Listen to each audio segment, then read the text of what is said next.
जैसा उनका काम है, घास पर निर्वाह करने वाले घास खाते हैं, मांस पर निर्वाह करने वाले मांस खाते हैं, मिट्टी पानी पर रहने वाले उसी का पान करके जिंदा रहते हैं।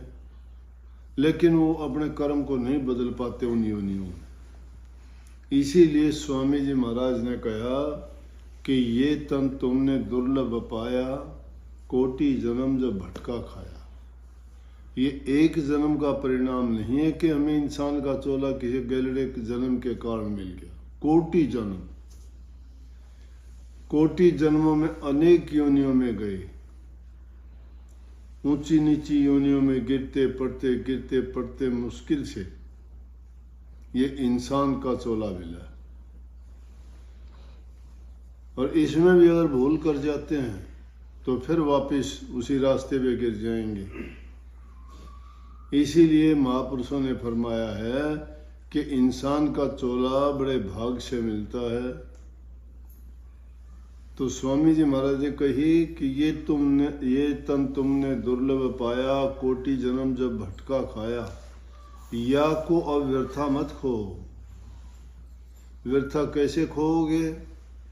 प्रभु की भक्ति के बिना सारा व्यर्था जाता है। दुनियादारी के कितने काम करो, कितने ऊंचे ओहदे मिल जाओ, कितना तुम्हारे पास बेशुमार धन दौलत हो जाओ, कितने आपके संतान परिवार बढ़ जाओ, कितने आपके कारोबार चले, कितनी आपको मान सम्मान इज्जत मिले, लेकिन क्या है, क्या होगा उससे? कोटि जन्मों का भटका खाने के बाद में इंसान का चोला मिला है। तो अब इसको व्यर्था ना खो। व्यर्था कैसे जाएगा? प्रभु की भक्ति नहीं करते, उनका जन्म व्यर्था चला जाता है।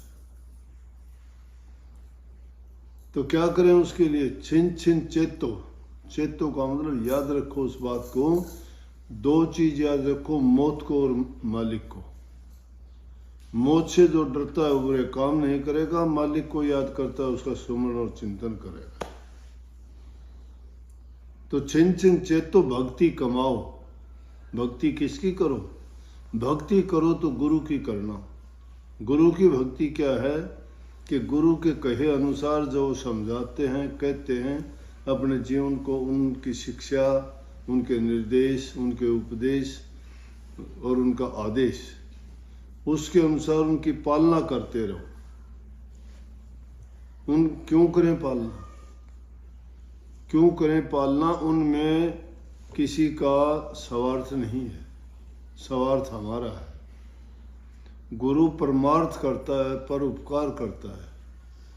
उनको जरूरत नहीं है कि किसी को क्यों कहे, लेकिन क्योंकि वो इस काम के लिए आते हैं, उनकी जिम्मेवारी होती है परमात्मा की तरफ से ऐसे नुमाइंदे भेजे जाते हैं ताकि इन भटके भूले हुए जीवों को भूल जाते हैं।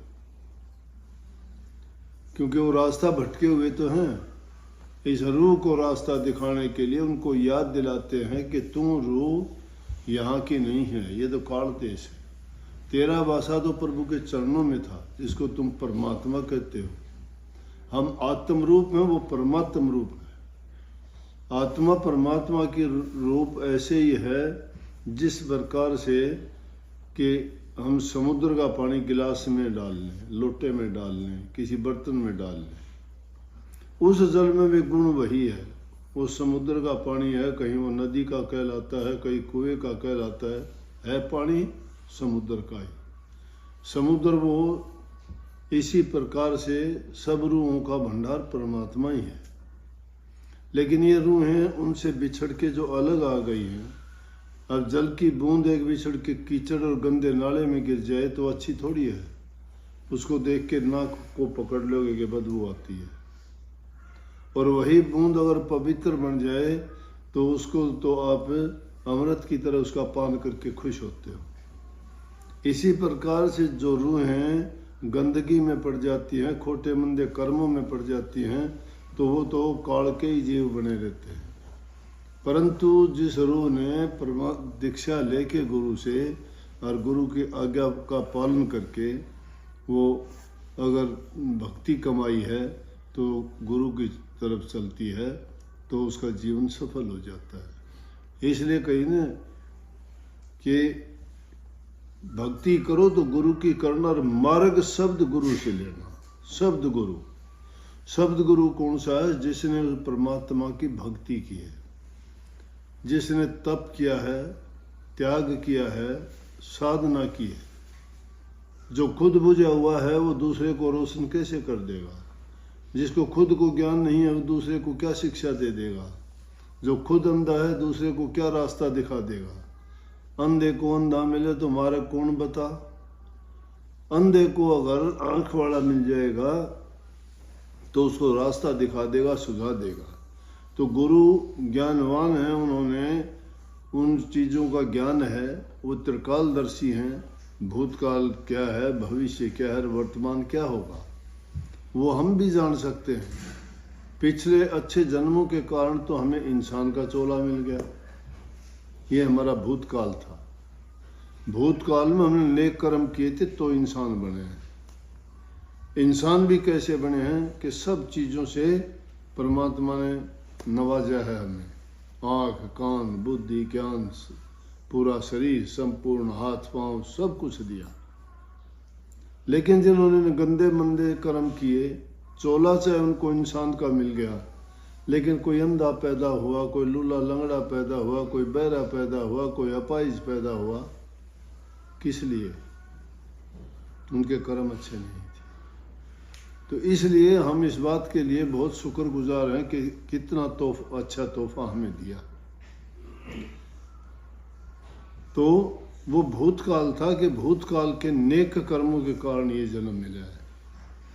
और अब अगर है वर्तमान काल, अब इस वर्तमान काल में अगर हम अच्छे काम नहीं करेंगे तो हमारा भविष्य इससे बनता है। भविष्य का निर्माण वर्तमान काल में बनता है, और वर्तमान काल में जो हम खोटे मंदे कर्म करते हैं परिणाम बुरा होगा।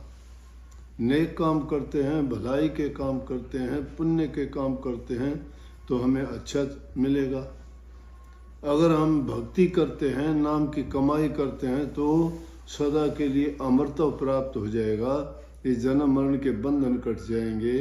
ये रूह जहाँ से आई थी वापस उसी सागर में जाके विलीन हो जाएगी, और वहाँ जाके उसको वही सुख, वही आनंद प्राप्त होगा। ये दुनिया में जहाँ कर्म है वहाँ भरम है। ये कर्म भरम में, भ्रमों में जब पड़ जाता है तो जीव निकल नहीं पाता। लेकिन सतगुरु हमारे भ्रमों को मिटा के सच्चा ज्ञान देके वहाँ तक पहुँचाने का रास्ता दिखाते हैं। हमारे द्वारा किए हुए कर्मों का फल बताते हैं कि हमें क्या करना चाहिए, क्या नहीं करना चाहिए। तो स्वामी जी महाराज ने कही कि इसको अब वृथा मत खो, छिन छिन चेतो भक्ति कमाओ। छिन छिन चेतो, पल पल में याद रखो। कबीर साहब उसको कहते हैं कि सांस सांस में नाम सुमर, व्यर्था सांस न खोए, क्या जाने इस सांस का आवन हो ना होए। सांस अब आता है, ये तो फूंक भरी हुई एक बॉल की तरह से है, गेंद की तरह से है। इसमें सांस जब तक चलता है तो हम जिंदा हैं, सारी चीज़ काम करते हैं। और ये सांस का आना जाना बंद हो जाएगा, उसी दिन लीला खत्म, कुछ नहीं रहेगा। इसलिए इस सांस की कीमत बहुत ज़्यादा है। कबीर साहब दूसरी जगह कहते हैं कि जिस सांस को हम व्यर्था खो रहे हैं, व्यर्था सांस कौन सा है? जिसमें प्रभु का नाम नहीं। ऊन जुनून बातें करके, निंदा करके, चुगली करके, बुराई करके, दूसरे जिक्र करके हम बेकार की बात एक तो अपने शरीर में, दिमाग में कचरा भर लेते हैं, और दूसरा जो चीज़ हमें लाभ वाली करनी चाहिए थी उससे वंचित हो जाते हैं, प्रभु का नाम नहीं जपते। कबीर साहब कहते, कहता हूँ कह जात और काहे बजाऊं ढोल।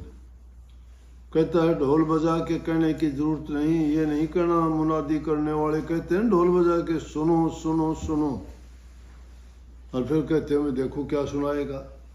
लेकिन संत बिना ढोल बजाए सुन कहते हैं। कबीर साहब कहता है कि कहता हूँ और कह जात हूँ, कि मैंने सारी जिंदगी कहा भी है और अब भी कह रहा हूँ, और जाता जाता भी कह के जाता हूँ, दाता जाता भी ये कह के जा रहा हूँ उसमें ढोल बजा के किसी को सुनाने की कहने की जरूरत नहीं। जो जिज्ञासु होंगे, जो अपने जीव का कल्याण चाहते हैं, जो अपने मानव जीवन को सफल बनाना चाहते हैं, उनके लिए ये मेरा पैगाम है। ढोल बजा के सुनाने की जरूरत नहीं कि श्वासा खाली जात है 3 लोक का मोल। 3 लोक होगी। 3 लोक कौन से हैं कि इस सांस की कीमत उनके बराबर है। हम तो 3 लोक मानते हैं, पृथ्वी लोक, पाताल लोक, आकाश लोक। लेकिन संतों ने 3 लोक अलग माने हैं। वो कहते हैं शारीरिक मंडल, मानसिक और आत्मिक मंडल, ये 3 लोक हैं। तो ये अगर हमारा सांस इसकी 3 लोक के बराबर एक सांस की कीमत है। कीमत का मतलब कीमत तो कोई है ही नहीं। सिकंदर बादशाह जब मरने लगा तो कहने लगा कि मुझे आखिरी वक्त है, मेरी माँ के दर्शन करवा दो, जो चाहोगे वो इनाम दूंगा। वैद हकीम बैठे हुए थे, सब कहने लगे कि आपकी माँ के दर्शन आपको नहीं हो सकते, वो दूर है। जब तक वो आएगी आप जिंदा नहीं रह सकते। बोला मुझे कुछ दिन जिंदा रखो, मैंने इतना बड़ा खजाना भर रखा, दुनिया को लूट के आधा खजाना दे दूंगा, लेकिन मेरी माँ से मिलवाओ। बोले नहीं मिल सकते। बोला पूरा खजाना दे दूंगा। लेकिन मौत को कभी कोई रोक नहीं पाया। मौत अपना काम अपने समय पर करती है, क्योंकि मैंने बताया कि प्रभु के बनाए नियम, कानून और उनकी मर्यादाएं कभी टूटती नहीं हैं। मौत की भी 4 चीज़ें इकट्ठी होती हैं, इंसान की मृत्यु हो जाती है। नंबर 1 तो बहाना लगता है। नंबर 2 उसका प्रारब्ध जो होता है, जितना लेख होता है वो टाइम खत्म हो जाता है। नंबर 3 उसके लिए स्थान निश्चित है। कहीं भी कहीं जो घूम फिर के कहीं जा लो, जब मौत का समय होगा उस जगह पर पहुंच जाएगा। और बहाना ज़रूर लगेगा उसका, किसी को रोग का, किसी को एक्सीडेंट का, किसी को कोई और दुर्घटना का, किसी को डूबने का, किसी को फांसी लेने का, किसी को जहर खाना। ये 4 चीज़ जब इकट्ठी होती हैं तब इंसान की मृत्यु हो जाती है। इसलिए इसका कहा गया आखिर होगा क्या। संतों ने तो यहाँ तक तुलना करके कह दी कि इंसान का चोला अगर प्रभु की भक्ति करता है कि ये बंदा बंदगी करे परमात्मा की तो बंदा है, नहीं तो एक गंदे से भी गंदा है।